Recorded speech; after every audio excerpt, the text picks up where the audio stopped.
walked away angry. Who did this? Who turned you? I turned you this morning, fat. I cannot tell a lie. Hammer wears and glares at you so hard that you feel heavy and hot. His eyes begin to shine with red. Oh, really? It was me. Really? Thanks for telling me he did it. Sambo doesn't actually drown you, but he leashes out with some... Ouch, honestly gonna hurt. You were all halfway to the edge of town where you can try and fail to stand up. Too dizzy to do anything at all. Adventures in town. Poor Prince. You're heading home with a dead rabbit you found. Suddenly a fox appeared. He sidles up to you and asks, "You going to eat all of that?" Share the rabbit with the fox. You tear the rabbit into 2 pieces. It splits unevenly. One chunk has most of the meat, and the other is a bunch of tenders and skin. The fox looks... Give him the good chunk. You and the fox enjoy the delicious rabbit. Contraire. Okay.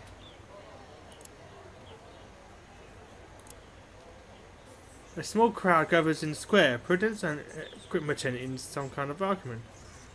Go see what they're arguing about. Nash Gnash listens you. Grimmer says he saw a human wearing a coat made from a monster's hide. What? Joyce said she saw it too, but it was just a costume. You watch the elders discuss the situation calmly and quietly, with only a little clawing and spitting. Offer to help resolve the conflict. You step forward ready to help, but everyone doesn't even seem to notice you there. The attention is on the problem, not younger monsters in the street. The debate rises to shouting and rock throwing a few times, but it's mostly civil. Pigeons keep shaking their head and smile, as though Gitmo tends to fall on monthly. That makes Monster's temper flare like lightning. Naturally, keep watching and listening. Gitmo says humans have made clothes out of monsters. Prentice insists that he's mistaken. He never shows any sign of backing down. The other elders wander away. Perhaps now that they do not seem to be attention to you, yes.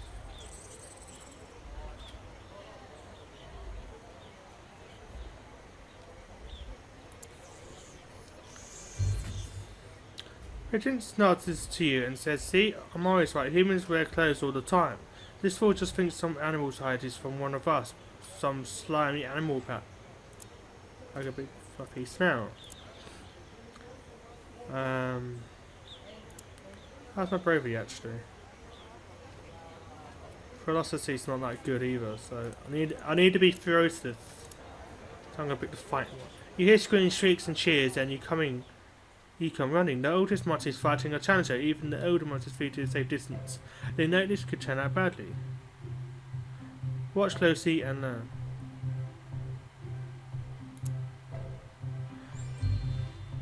You're the closest monster to the fight. The purple monsters have 16 thick, ropey tentacles, and he's trying to strangle the oldest monster.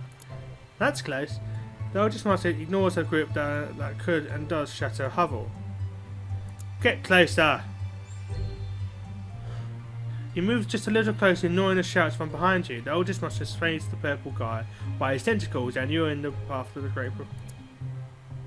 The rest shrieks as the purple guy uproots the tree.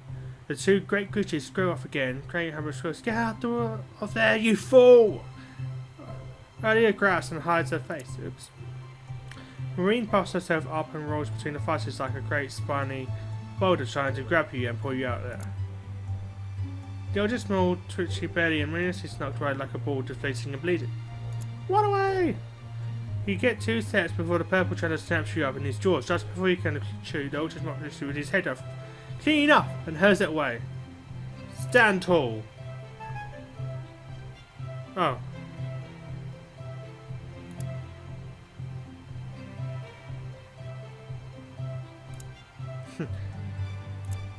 Let's have a fight. Today's a holiday, Poke the Bear Day. Monsters have been planning pranks for days. You heard that out of the bear.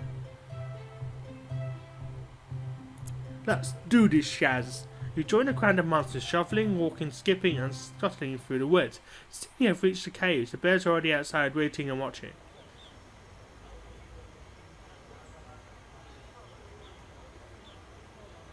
You poke the biggest with your... and fire.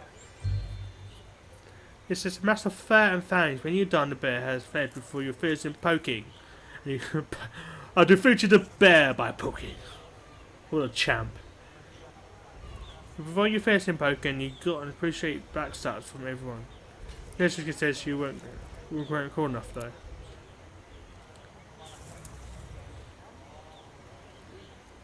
Spider! You found Blister crouched in the forest, petting a rather furry spider. It doesn't look too good, in fact, it's not even really that old. Help Blister help the spider. You take a moment to assess the situation. There's a whole web full of equally large spiders in the area besides Blister's hovel. Dang. They seem tense and you think they're staring at you. You're sick. Spider shivers. Go find some medicine. You rush up and find the spine's doctor. She smokes when you scrub the pub and gives you a clay flask full of sticky goo. 3 jumps, no more. As you turn, Blister shouts, "Hurry, it's dying." You splash some medicine on the little creature. Wait for it. The spider stands up on its 8 legs, cuffs, and scurries away with a quick "thanks." It's really beams at you with happiness. Seems to be going pretty good at the moment. Give me some food. Eyes hungry. You sniff the air. Sniff, sniff. Sniff. Could that be frosting? Blot scoots you a Nash Gnash with a fluffy pink cake. Nash Gnash says, Blot says he stole this from the human child. How do you share it? First one.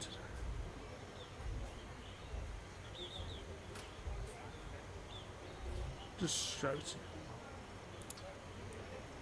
Humans do a lot of things. Sometimes they talk all day and sometimes they draw circles and clot them with chalk. So odd, those humans. Debate with big words. Well, you all jab away in the first person of humans speak to.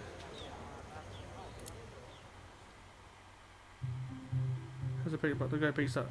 Nash Gnash tries to pick up. My cleverness is just getting worse now. Nash Gnash tries to pick a fight, but the goat picks her up with its oars and flings her down the street. Awkward. So I've got Nash Gnash is picking on the tiny bliss tree. She gets knocked down every time she gets up. Nash Gnash asks if you want to help.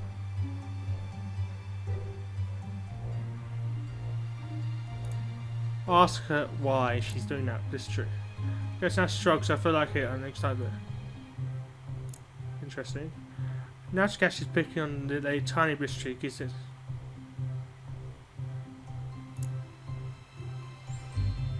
Wow! Without even a faint bliss, he runs away, leaving you and Nash Gnash to just in the street.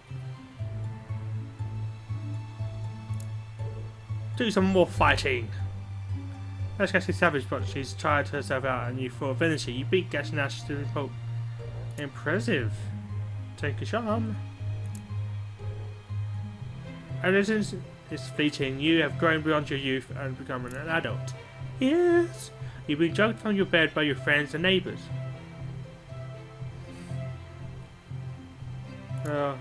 What's going on?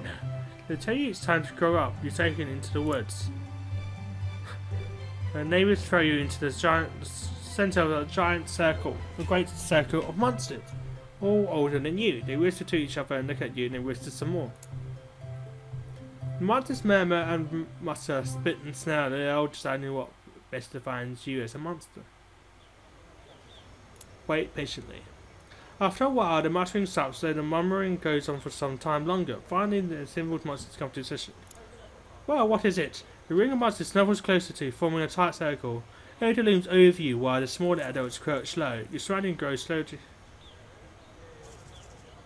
Do you part? Do my part. Good for them. It's indeed clear to the crowd that you're very kind for a monster. Thank you. The crowd shoves 2 monsterlings into the circle, each with a broken arm. An elder asks you to take care of them. Change. Whoop whoop! Yes, you crone and pet the monsterlings until they grow royalty, then split their damaged limbs. In silence, they leave quietly, feeling much better. Everyone cheers. Accept their respect and move on. End of adolescence. Woo! It's my kindness, it seems. You're an adult now. You grow stronger over time, but your personality is no longer as simple as it was when you were young. Onward to adulthood! I can play split between the two, can't I? You hear Christmas telling younger monsters about the humans that almost killed him. It's the pointy parts that get you, it says. Listen in. I always wait until the knife is porting out somewhere else. Then run away. He turns to you and says, isn't that right?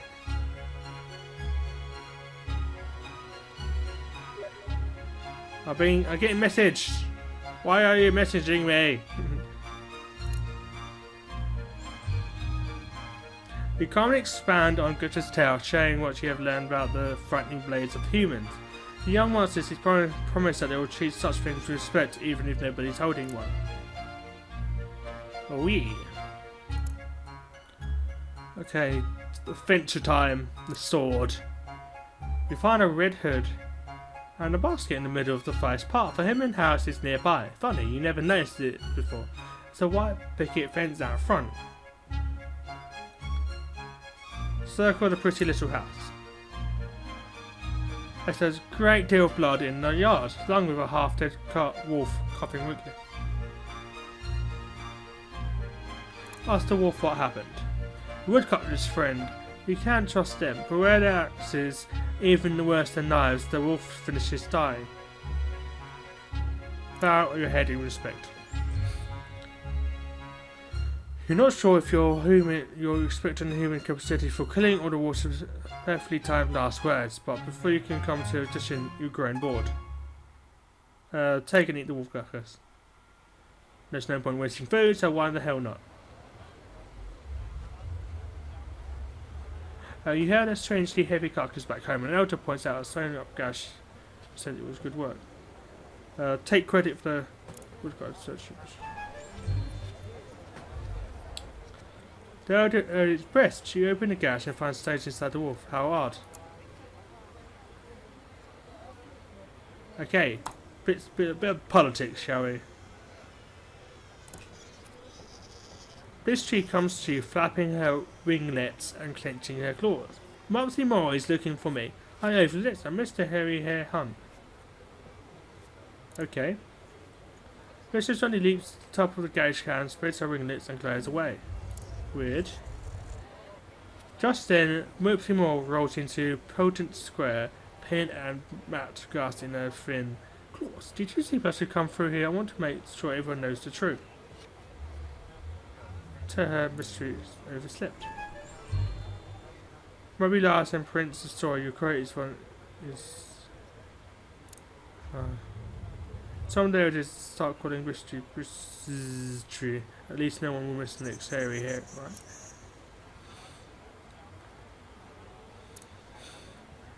Choose your adventure. Angry face. You bring in home a human coat you found hanging on a tree when you see a cat waving at you. Wave back. The cat is standing on its hind legs, wearing human boots, and indeed it's covered in human clothing. Artifacts! Save me! He cries, pointing to the wolf who has cornered. Get the wolf. Another talking.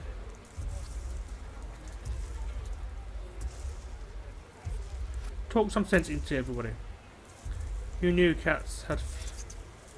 talking cats had flicked knives? This one does. At least it jabs you like a human would. It flees at you, howling in pain, and it took your new coat. Fucking cats! Cats! Cats!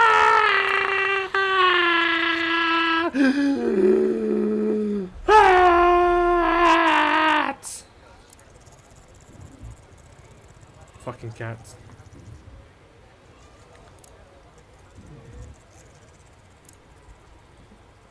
Fourth omen is the boss. Elders glare angry at everyone, then look back at the broken sign at the town gate. You look down at the little piece of sign you're holding and blush. Wait, what did he do again? Coming back from a hunt, you were so full of high spirits that you jumped up and slapped the sign. You just slapped a little too hard with your claws. Fourth omen is the boss. The elders glare angry at everyone. Then you look. Oh, yes. Mystery spots the bit of sign that you're holding. Hey, don't tell everyone you broke it. You get fixed.